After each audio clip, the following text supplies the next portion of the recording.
साल 1974 में Apple company शुरू होने के 2 साल पहले एप्पल के फाउंडर स्टीव जॉब्स उनके एक दोस्त के साथ इंडिया आए थे नीम करोली बाबा से मिलने।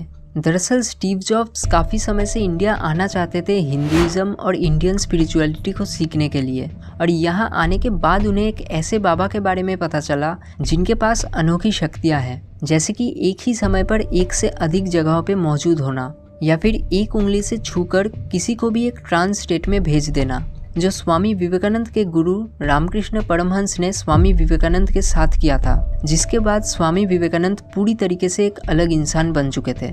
और बाबा के बारे में इन सब चीज़ों को जानने के बाद स्टीव जॉब्स भी डिसाइड करते हैं कि वो भी नीम करोली बाबा से मिलेंगे, क्योंकि वो वक्त स्टीव जॉब्स के लिए कुछ खास अच्छा नहीं चल रहा था। इसीलिए 1974 में स्टीव जॉब्स अपने एक दोस्त के साथ बाबा के आश्रम में आए, लेकिन यहाँ आने के बाद ही उनको पता चला कि बाबा पिछले साल ही गुजर चुके हैं।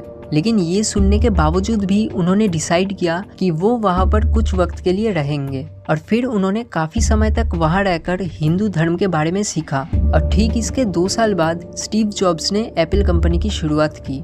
नीम करोली बाबा के भक्तों की लिस्ट बहुत ही बड़ी है। स्टीव जॉब्स मार्क जुकरबर्ग जैसे बिजनेसमैन से लेके हॉलीवुड बॉलीवुड स्टार्स तक, और ये सब कुछ आपने दूसरे वीडियोस में ऑलरेडी सुना ही होगा। इसलिए इस वीडियो में नीम करोली बाबा के बारे में कुछ ऐसी बातें बताऊंगा जो आपने शायद पहले कभी सुना नहीं होगा, जैसे कि क्यों उन्हें हनुमान जी का अवतार माना जाता था, कैसे वो एक बार एक ही वक्त पे 2 शहरों में दिखाई दिए थे, और एक मंत्र जो वो अपने हर एक करीबी शिष्यों को देते थे ताकि उनके जिंदगी में भी अच्छे वक्त की शुरुआत हो सके।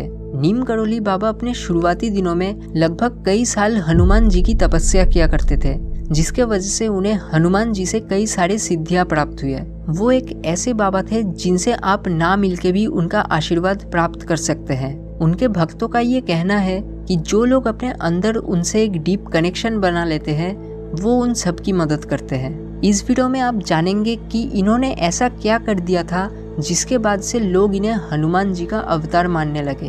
लेकिन उससे पहले जानते हैं कि कैसे एक बार नीम करोली बाबा को उनके भक्तों ने एक ही वक्त पर 2 जगहों में एक साथ दिखाई दिए थे।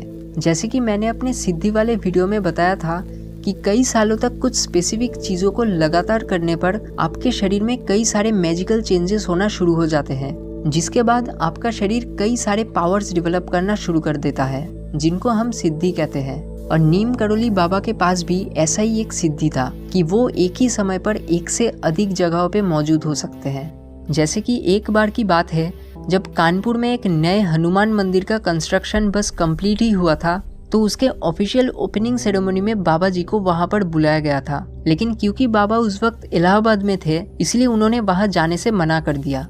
अगले दिन ओपनिंग सेरेमनी की सुबह थी, और बाबा जी सुबह उठने के कुछ देर बाद ही कहा कि उनकी तबीयत कुछ सही नहीं लग रही और उन्हें शायद कुछ देर के लिए सो जाना चाहिए, और फिर वो इलाहाबाद में ही अपने कमरे में जाकर सो गए। ठीक उसके अगले दिन उनके भक्त जब कानपुर से इलाहाबाद लौटे, तब उन्होंने कहा कि सेरेमनी बहुत ही अच्छे से हुई और बाबा जी खास वहाँ पर आए थे, इसलिए बाकी सबको भी बहुत अच्छा लगा था।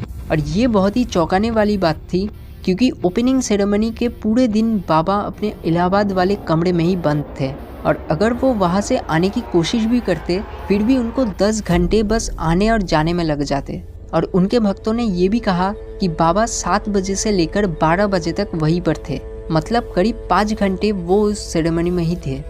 अब अगली कहानी से आपको पता चलेगा कि क्यों लोग उन्हें हनुमान जी का अवतार मानते थे। उन्होंने ऐसा क्या कर दिया था जिसके बाद से लोग उन्हें हनुमान जी का अवतार मानने लगे। दरअसल एक बार बाबा जी अपने आश्रम में बैठे थे, तभी उन्होंने अपने एक शिष्य से रामायण का एक वर्ष पढ़ने को कहा।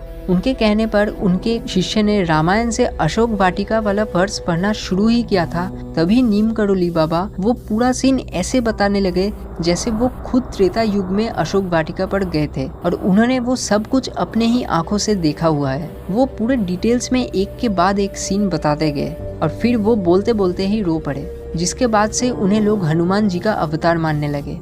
नीम करोली बाबा का फिलोसॉफी बहुत ही इन्फ्लुएंशियल था, जिसके वजह से स्टीव जॉब्स जैसे कई सारे लोगों की जिंदगी उनसे मिलने के बाद पूरी तरीके से बदल गई थी। वो अपने हर शिष्यों को हमेशा राम का नाम जपने को कहते थे, और कहते थे कि इससे उनके जिंदगी में बदलाव आएगी। उनके पूरे लाइफ टाइम में उन्होंने 2 मेन आश्रम बनाया, एक वृंदावन में और दूसरा कैची धाम। और 11 सितंबर 1973 में after experiencing a diabetic coma लगभग रात के 1 बजे के करीब उनका देहांत हो गया। नीम करोली बाबा के फिलोसॉफी के हिसाब से दूसरों की सेवा करना ही हाईएस्ट फॉर्म ऑफ डिवोशन है और दूसरों के अच्छा करने और सोचने पर ही हमारी जिंदगी में भी अच्छी चीजें होना शुरू होती है। आज के लिए बस इतना ही।